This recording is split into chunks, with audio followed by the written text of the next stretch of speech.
Hey pessoal, tudo bem com vocês? Eu creio que sim, então vamos direto para a palavra. Hoje ela se encontra no livro de Mateus, no capítulo 7, nos versículos 7 e 8. E ela diz assim: Peçam e lhes será dado, busquem e encontrarão, batam e a porta lhes será aberta.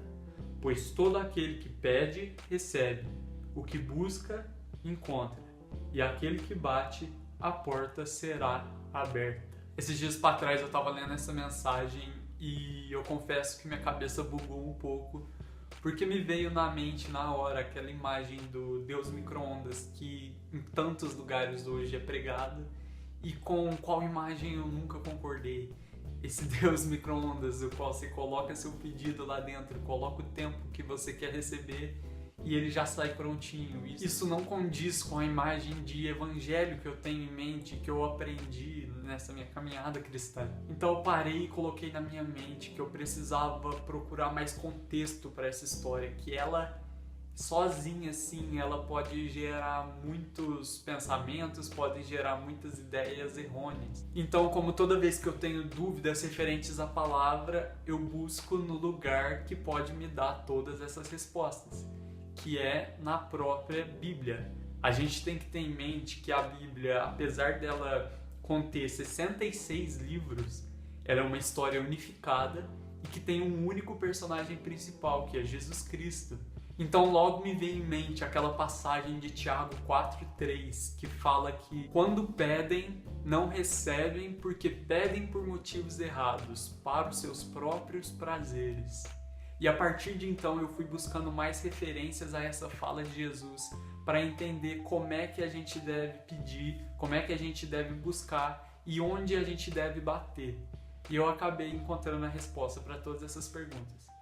Hoje, como eu não quero que o vídeo fique muito extenso, eu decidi dividindo essa mensagem em 3 partes. Hoje a gente vai analisar a parte que diz: peçam e lhes será dado. E essa primeira parte foi justamente a que mais me intrigou, porque para pensar em quanta besteira um homem não pede para Deus diariamente.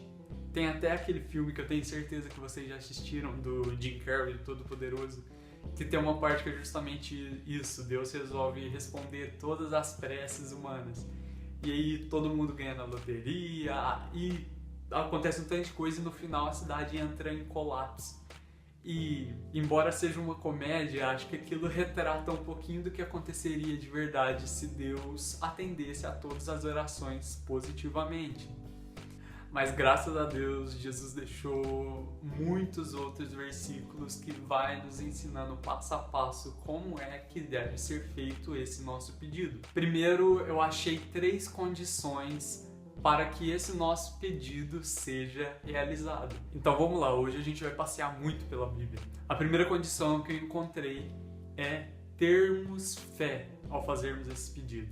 E isso se encontra lá em Mateus 21, no versículo 21 e 22. Jesus respondeu: Eu lhes asseguro que se vocês tiverem fé e não duvidarem, poderão fazer não somente o que foi feito a essa figueira, mas também dizer a este monte: levante-se e atire-se ao mar, e assim será feito. E tudo o que pedirem em oração, se crerem, vocês receberão. Então aqui é uma condição bem explícita. Primeira coisa que a gente precisa fazer ao pedirmos algo para Deus é termos fé. E fé é totalmente o oposto da dúvida. Fé é você acreditar de olho fechado que aquilo que você pediu a Deus já é uma realidade. A segunda condição que eu encontrei é pedirmos em nome de Jesus. E essa referência se encontra em João 14, nos versículos 13 e 14. E eu farei o que vocês pedirem em meu nome, para que o Pai seja glorificado no Filho. O que vocês pedirem em meu nome, eu farei. Então aqui eu acho que muita gente confunde, fala: em nome de Jesus, então vou pedir: Senhor, me dá uma casa, em nome de Jesus, amém. E não é isso que ele está falando. Imagine que sua mãe te peça para você ir na vizinha pedir um copo de açúcar. Você estará indo lá pedindo em nome da sua mãe. E aquele copo de açúcar é para a sua mãe. Então pedir em nome de Jesus é pedir algo para benefício de Jesus. O próprio versículo está falando que os nossos pedidos devem ser feitos para glorificarem ao Pai. Então toda vez que a gente pedir algo, pare e pensa um pouquinho. isso aqui vai estar glorificando ao Pai de alguma forma? Ou eu estou pedindo só para o meu bel prazer? E a última condição encontra-se em João 15:7, que é justamente permanecermos em Jesus. Se vocês permanecerem em mim e as minhas palavras permanecerem em vocês, pedirão o que quiserem e lhes será concedido. Então, essa questão do permanecer, eu fui procurar num dicionário e encontrei que persistir significa conservar-se e insistir com pertinácia. E o que é essa pertinácia? É o excesso da persistência. Então, o que Jesus está falando para a gente é que se a gente quer de fato pedir algo que seja respondido e seja nos dado, a gente deve insistir com excesso de persistência. Não é hoje você entrar na presença de Deus, pedir algo para Ele e pronto, já está resolvido. Amanhã você pode fazer o que você bem quiser, amanhã você pode andar fora dos caminhos dele. Não, Jesus está falando que a gente deve nos conservar na nossa fé e que a palavra deve ser conservada em nosso coração todos os dias. Ok, então essas são as condições. Termos fé, pedirmos em nome de Jesus e permanecermos em Jesus. Mas agora, o que devemos pedir? A Bíblia também nos relata tudo isso. E eu separei alguns versículos aqui. Primeiramente, em Lucas 11, versículo 13, nós aprendemos que o nosso maior pedido deve ser pelo Espírito Santo. Deve ser que o Espírito Santo venha sobre nós. Pela narração de Lucas, acerca daquela mesma passagem que a gente leu no começo, ele diz: se vocês, apesar de serem maus, sabem dar boas coisas aos seus filhos, quanto mais o Pai que está no céu dará o Espírito Santo a quem o pedir. Então aqui ele está deixando muito claro que o nosso maior desejo deve ser sim ter o Espírito Santo sobre a nossa vida. E isso é tão real e tão importante que até mesmo Jesus faz exatamente isso. E eu pedirei ao Pai e Ele lhes dará outro conselheiro para estar com vocês para sempre.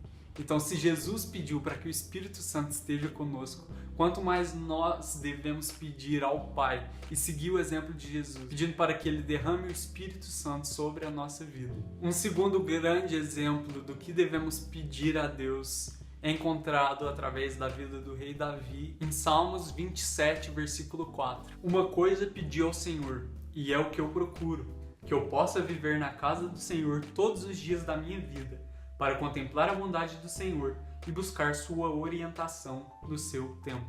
Então Davi aqui está pedindo para que a presença de Deus seja constante em sua vida, para que ele possa habitar em sua casa todos os dias de sua vida, para que ele possa ouvir sua voz e seus ensinamentos todos os dias. E esse também deve ser um pedido sincero em nosso coração, que a cada dia mais nós queiramos estar perto do Deus Criador.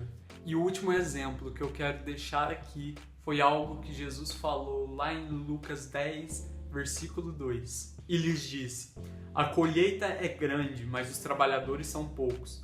Portanto, peçam ao Senhor da colheita que mande trabalhadores para a sua colheita. Então você deve estar se perguntando, mas o que tem a ver a colheita com essa história? Mas desse versículo que eu entendo é que Jesus está nos dando uma ordem direta para pedirmos a Deus que continue propagando a sua palavra por todas as nações. Ele quer sim que mais trabalhadores, que mais obreiros, que mais pessoas dispostas a entregar seu coração a Jesus saiam por esse mundo e propaguem a verdade. E também o que eu aprendo nesse versículo é que nós devemos sim interceder por nosso ministério local, porque é muito importante pedirmos a Deus também por nossa comunidade. Às vezes a gente pensa muito alto, a gente quer ir para as nações, mas a gente se esquece que ao nosso lado tem irmãos passando fome, que ao nosso lado tem irmãos passando necessidade.